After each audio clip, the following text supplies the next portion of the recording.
Ever felt like you're everyone's emotional backup plan? Like people only reach for you when their world falls apart, but disappear the second yours starts to crack?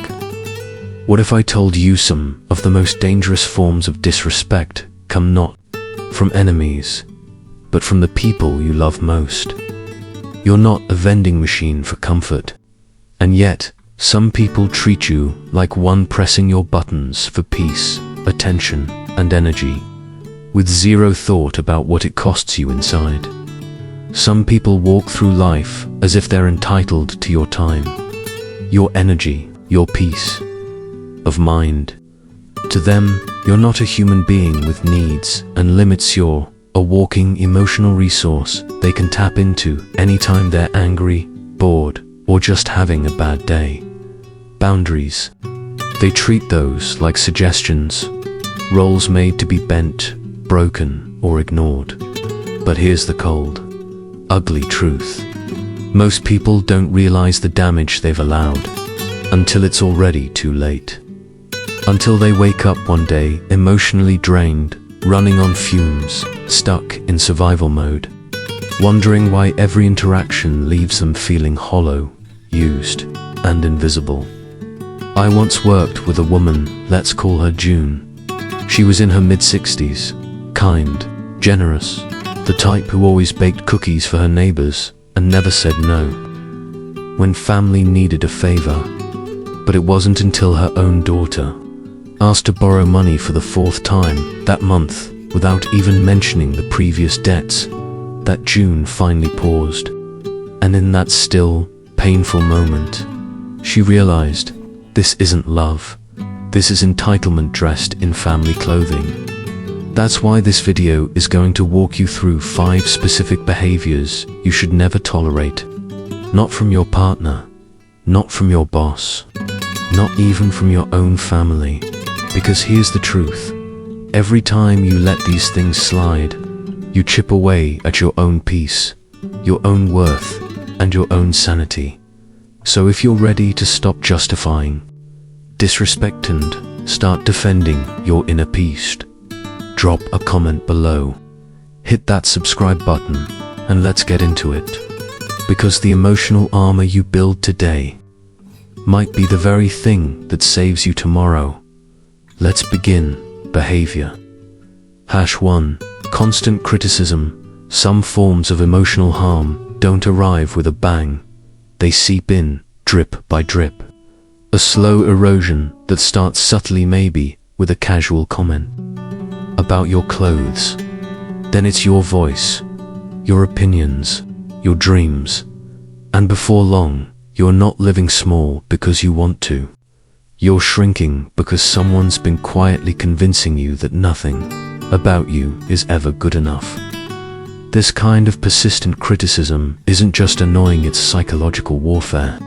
And it's the first behavior you must never accept, no matter who it's coming from. See, people often disguise this behavior as just being honest or helping you improve.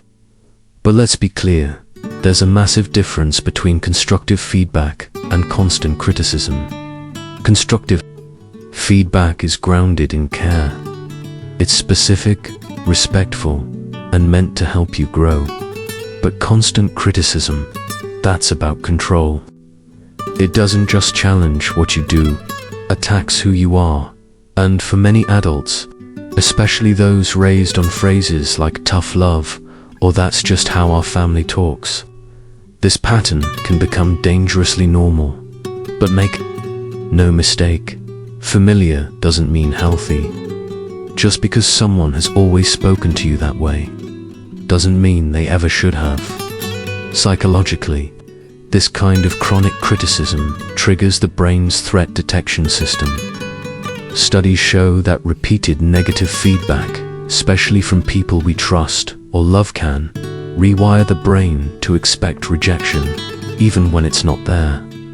You begin walking through life on edge, waiting for the next jab, the next insult, the next disappointment. And before you know it, your self-worth isn't just bruised. It's buried under years of comments that never should have been said in the first place. before you know it, constant criticism doesn't just chip away at your confidence, it rewires how you see yourself. You start doubting your ideas before you've even spoken them. That small flicker of creativity, you second guess it.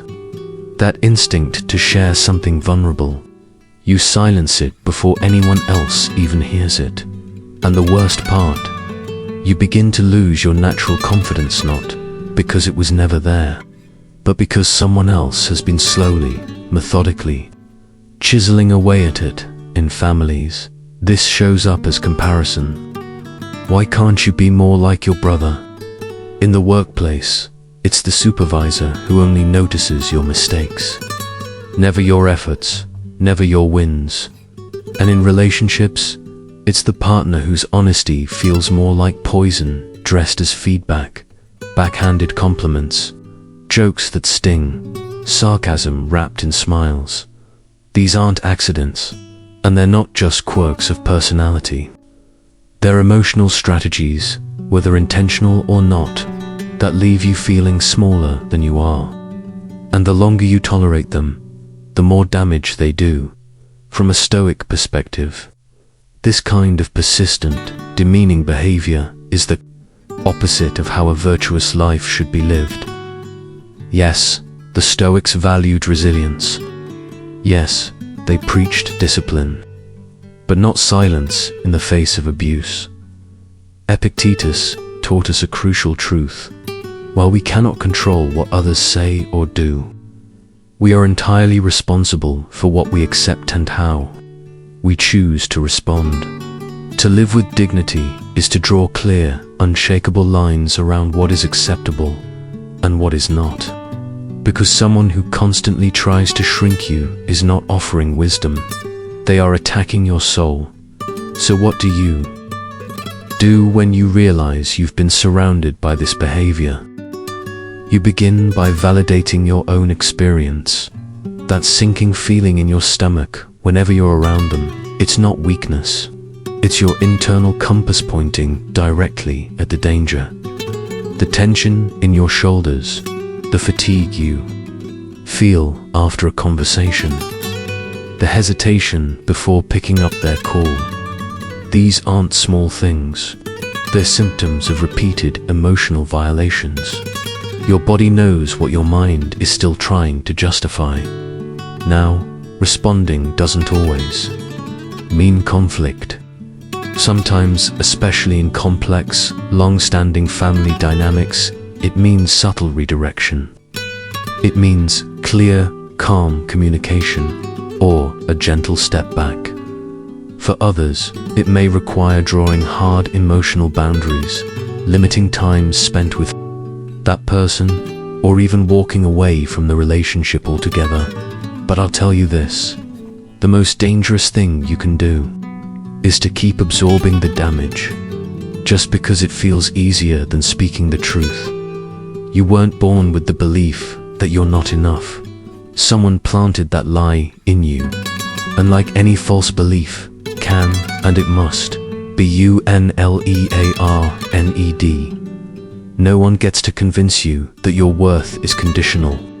No one has the right to make you question your value through relentless criticism disguised as care. And the moment you recognize this pattern for what it is the moment you start to take your power back. With every step you take away from their noise, you begin to hear your own voice again, clearly, honestly, unapologetically. That's where your healing begins. And that's where their control ends. Behavior number 2. Boundary violations. I still remember the moment an elderly client looked at me and shared something that stopped me cold. Her son had been letting himself into her home.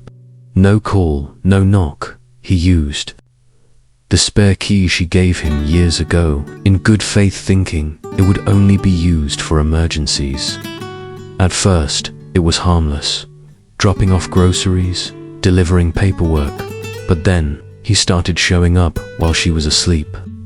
Sometimes, she'd come out of the bathroom to find him already sitting in the living room, when she finally gathered the courage to say how uncomfortable it made her feel. He laughed, told her she was overreacting, that he was just trying to help, and the very next week he did it again. That's when she asked me, in a voice so soft it almost broke, "Why do I feel guilty for wanting privacy in my own home?" That's right, there is what boundary violation looks like, and it's the second behavior no one should ever be allowed to get away with.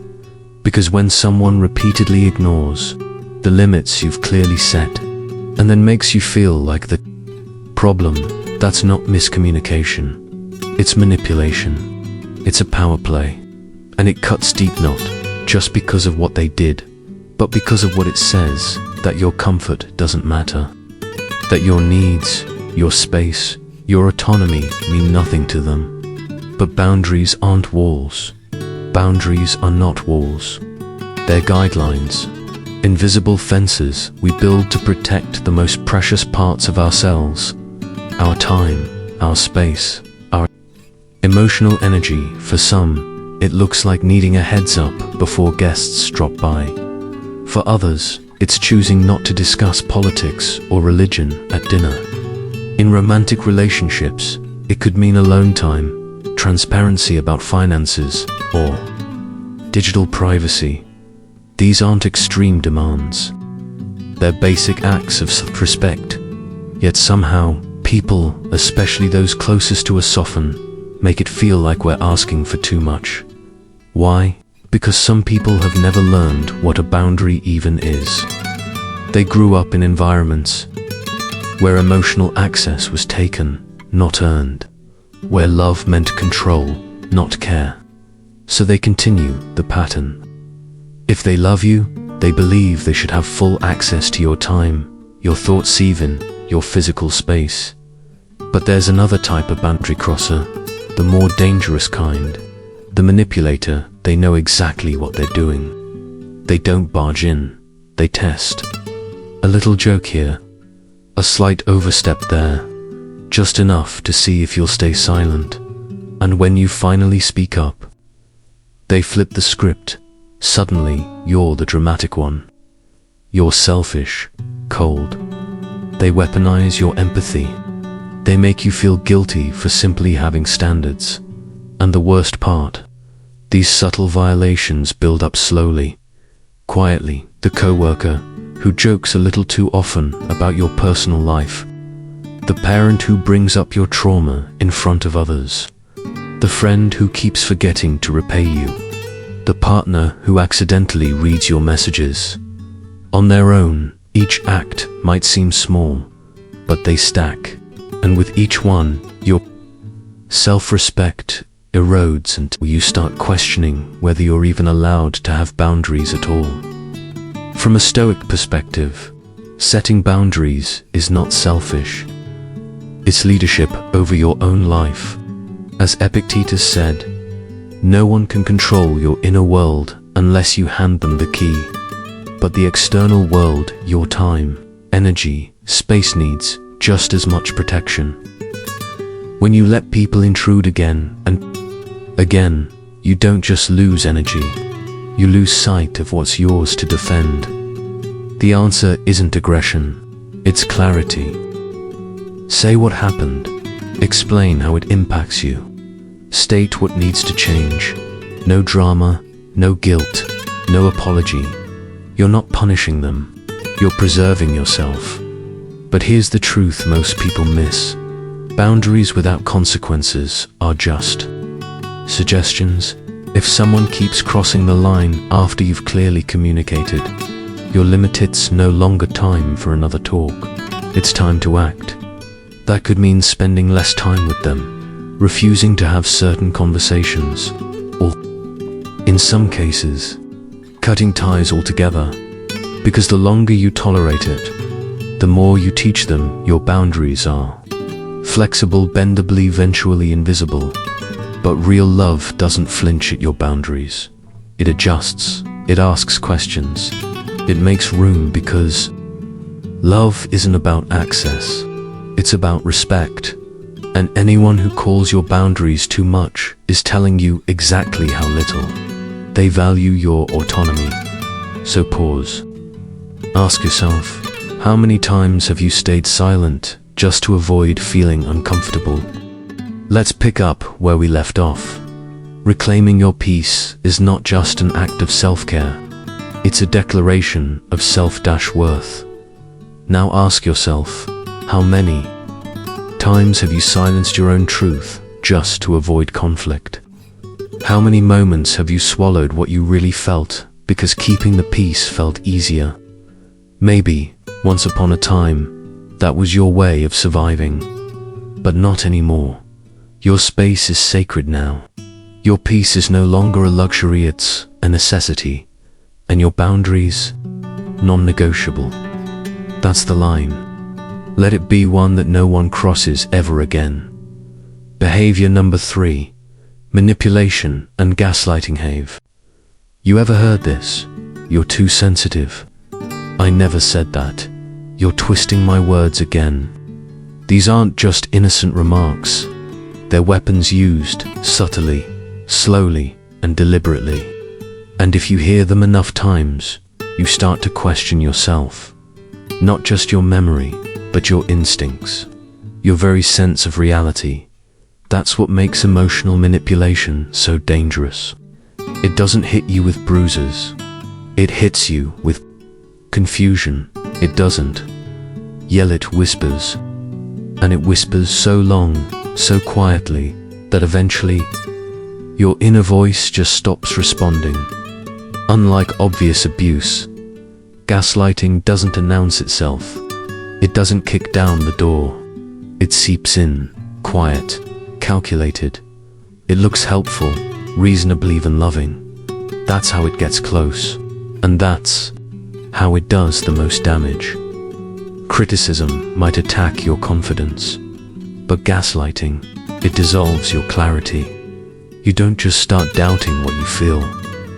You start doubting whether you're even allowed to feel at all. At first, it seems small. A contradiction here, a dismissive comment there. But over time, those moments accumulate, and you find yourself handing over your certainty in exchange for peace. Until one day, you realize you no longer trust your memory, or your decisions, or your instincts. That's not miscommunication. That's psychological erasure.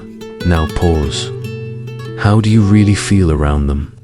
Do you leave conversations feeling like something's missing? Do you lie awake rehashing arguments, trying to convince yourself you weren't imagining things? That's your subconscious, trying to rebuild itself after being emotionally dismantled. The Stoics had a word for this pursuit: truth. Marcus Aurelius reminded himself daily, what we see isn't always what is. Wisdom lies in seeing clearly, not in believing blindly. But gaslighting teaches the opposite. It warps what's real so expertly that you start depending on the abuser's version of the truth. Yours starts to feel unstable, and before you know it, they've trained you to question the only compass that ever mattered, your own. This is especially brutal for older adults, people who've spent years cultivating logic, resilience, and emotional strength. Suddenly, someone younger or more volatile makes you question it all. Not with shouting, but with small, sharp fragments, tiny cuts of doubt. And when you're cut enough, you start believing you've become weak. But you haven't. You're being manipulated. So how do you protect yourself? First, stop trying to win the argument. A gaslighter doesn't want resolution. They want control. The more you explain, the more they twist. Instead, shift into observation. Start journaling. Keep track of conversations. Write down the contradictions. Gather emotional evidence, not to confront them, but to anchor yourself in your own reality. Again then, test your perceptions. Talk to someone outside the fog, someone you trust. When they confirm what you've experienced and they will, begin to see just how far you were pulled away from the truth. Finally, set consequences, not threats, boundaries with doors. And when the cycle repeats, and it will step back, you don't need a war. You need freedom. Because the scariest thing about gaslighting is that you often don't realize it's happening until you've already started erasing yourself. But there is a line. There always is. And once you step back across it into self-trust, again the fog begins to clear, and with it, the memory of who you were before every conversation became a battle just to believe yourself. Sometimes the truth doesn't come in words, it arrives in discomfort, because emotional manipulation isn't just a slip of the tongue. It's not a misunderstanding. It's not poor communication. It's a designed system of control, intentional, rehearsed, and repeated. And no one who truly loves you would ever want to confuse you, shrink you, or break down the very core of who you are. So don't ignore that discomfort. Trace it. See where it leads. It's pointing to a pattern, one that's costing you your sanity. And when someone repeatedly makes you feel like you're losing your mind, there's only one conclusion left. Stop giving them access to it. That's not weakness. That's wisdom. And it belongs to you. Reclaim it.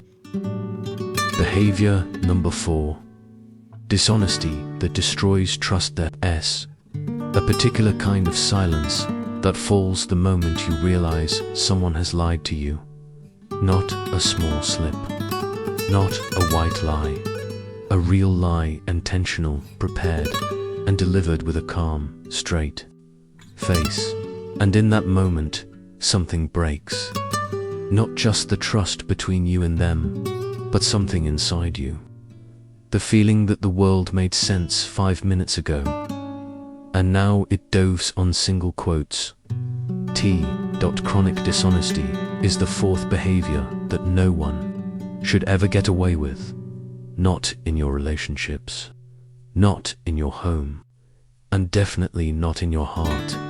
Some lies come wrapped in charm, others are sugar-coated with justification. But the result is always the same. Your emotional foundation starts to erode, and it's not the big, dramatic lies that do the most damage.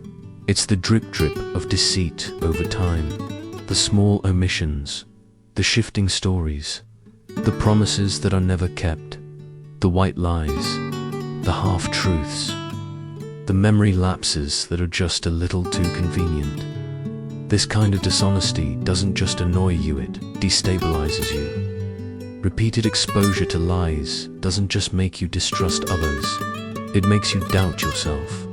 You begin to second-guess your intuition, replay conversations, wonder if you're overreacting. You feel foolish for expecting consistency, and that internal erosion, that's the true cost of trusting someone who refuses to tell the truth. And dishonesty isn't always loud. Sometimes it's what they don't say. Sometimes it's minimizing harm. Sometimes it's changing the subject just as accountability arrives. And sometimes it's betrayal dressed in kindness, saying all the right things while doing all the wrong ones behind closed doors. What's worse, these patterns have become normal. We live in a world that sells deception as strategy, protecting someone's feelings, avoiding drama, managing expectations. But these aren't acts of care, they're acts of control. And those who lie often, they become experts in making you feel like you're the problem. That's just how people are. Everyone lies. You're too sensitive. If you loved me, you'd stop turning everything into an issue. But here's the truth. People who lie consistently are telling you something far deeper than their words. They're telling you your peace is negotiable, your clarity disposable, your trust a gamble they're willing to take. The Stoics didn't flinch when it came to truth. To them, honesty wasn't optional, it was discipline. A person who can't speak truth can't be trusted to grow. And a relationship without trust, it isn't intimacy, it's performance. Seneca taught that truth is the first lesson of friendship, and it still holds. Because without truth, there is no real connection. Leave the illusion of one dot. So what do you do when dishonesty becomes a pattern? You stop listening to apologies and start watching behavior. Does it change? Does it repeat? Is there genuine accountability or just temporary guilt followed by the same cycle? When words and actions don't match, believe the actions. Stop trying to fix them. Their dishonesty is not your project, and it's not your burden to carry. It often starts with a laugh, a quick jab, a casual remark thrown out in public, followed by a chuckle. You feel your cheeks burn. Maybe you fake a smile.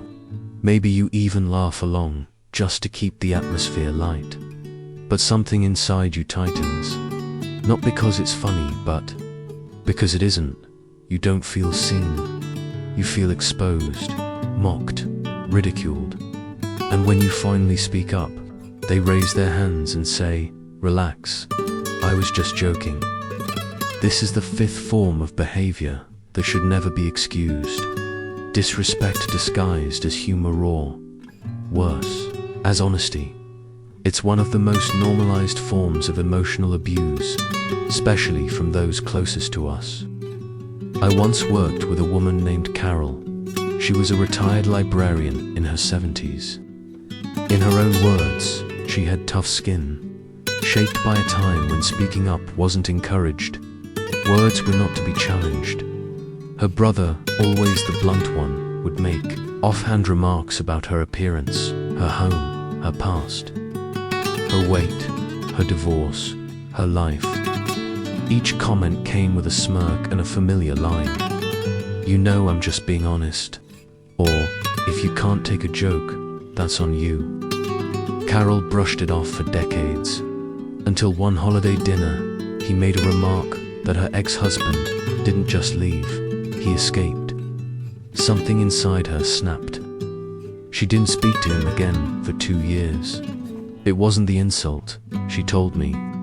It was the realization that I'd spent my entire life letting someone sharpen their tongue on my backhand, calling it love. That's how subtle and corrosive this behavior is.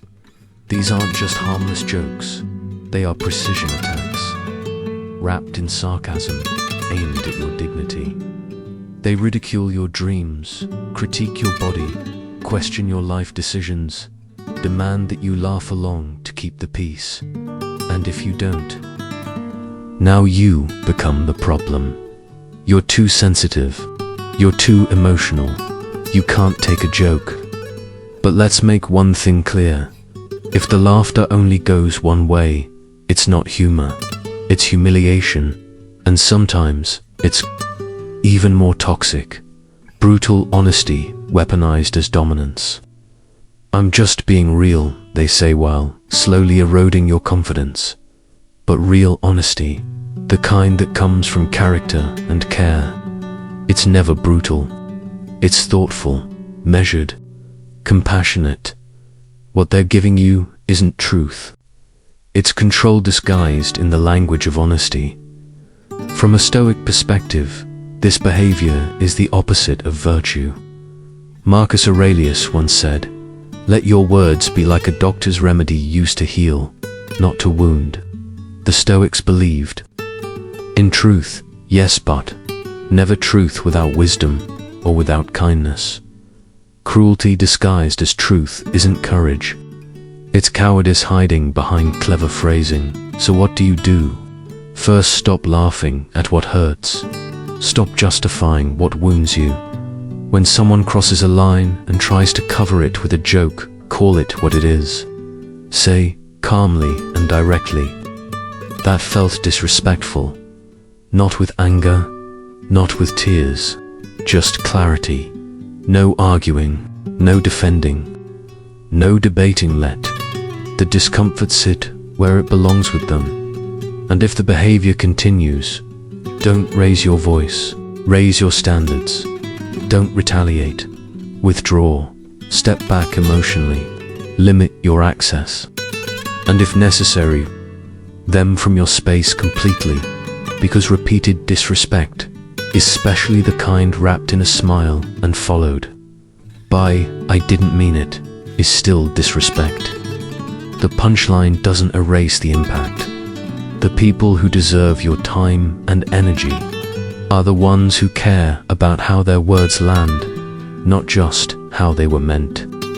And if that person turns out to be someone close, family, friend, partner, remember this: proximity does not equal permission.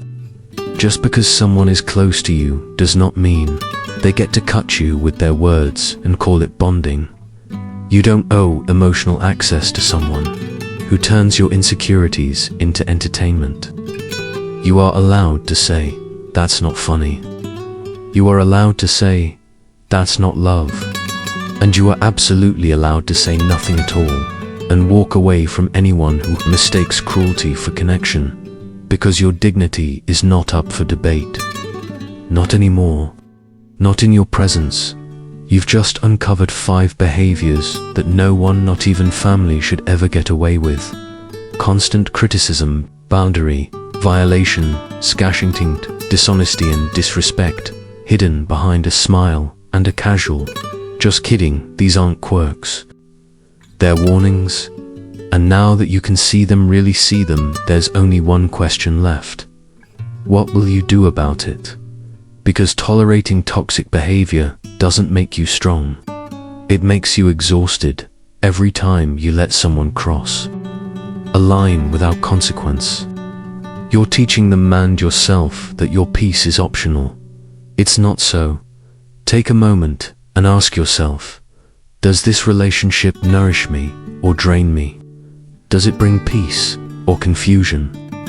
If it subtracts more than it adds, that's not love. That's damage disguised as loyalty. But you don't need to overhaul your life overnight. Start small, set one boundary. Say no without guilt. Call out one joke that isn't funny. Because those small acts of self-respect, that's where the healing begins. That's how you rebuild a life that feels safe, clear, and truly yours. If this video spoke to something deep inside you, like, comment, and subscribe. Not just for you, but for the next person who might need these words tonight. The next video on your screen, that's your next step toward peace. Click it now. You've already proven that you're strong enough to face the truth. Now let's take the next step